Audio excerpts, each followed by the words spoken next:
Ntuthuko Shoba, the man accused of being the mastermind behind Tshegofatso Pule's murder, returns to court. And he says he fears for his safety after receiving threatening messages from the man convicted of the killing.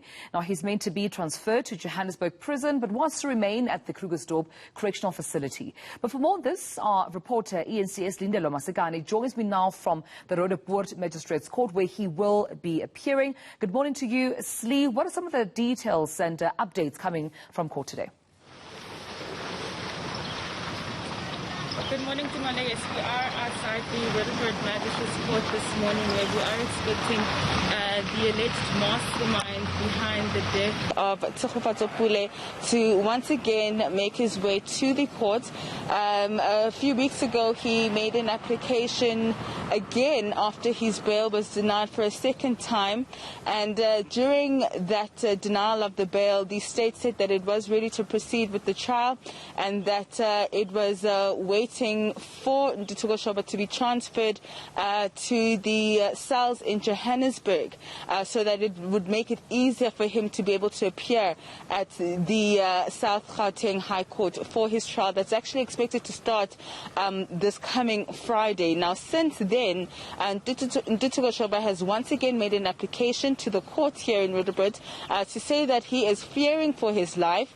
His lawyer had brought some information with regard to alleged WhatsApp messages, threatening WhatsApp messages from the murderer Muzgaisa Malepane, who has since his conviction actually stated that he was waiting for Ntuthuko Shoba in prison. You would remember that during his plea agreement, Muzgaisa Malepane said that not only did Ntuthuko Shoba hire him to kill Tshegofatso Pule, but he was promised an amount of around 70,000 rand for the murder, but was never paid for it. And so we understand that Ntuthuko Shoba says that he's fearing for his life, that some WhatsApp messages have been doing the rounds in prison, stating that his life is in danger. So what we are expecting today, Dumelo, is that we are expecting an officer, or should I say a correctional facilities officer from the Johannesburg prison to testify.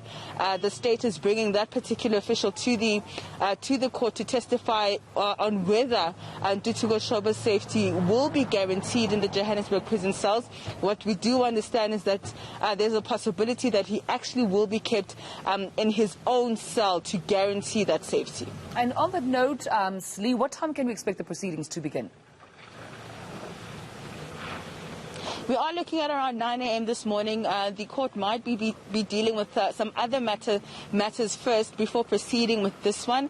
We are expecting some of Ntuthuko Shoba's family members to be here, and possibly some of those from Tshegofatso Pule's family who, of course, from the beginning have stated that they do want him to remain in prison for the duration of his trial, which is why we are seeing that the court ruled in the favor of the state to keep him in jail, denying him bail. And we, of course, are unclear whether a judgment at this stage will be given today in terms of whether he'll be kept here in Roodepoort or whether he will be transferred to Johannesburg. Because what the state is saying is that logistically it just does not make sense to keep him here in the Roodepoort for police custody. All right, colleague, we'll be sure to get those updates from you as they develop. That's my colleague, eNCA reporter Lindelo Masekane, just outside the Roodepoort Magistrates Court.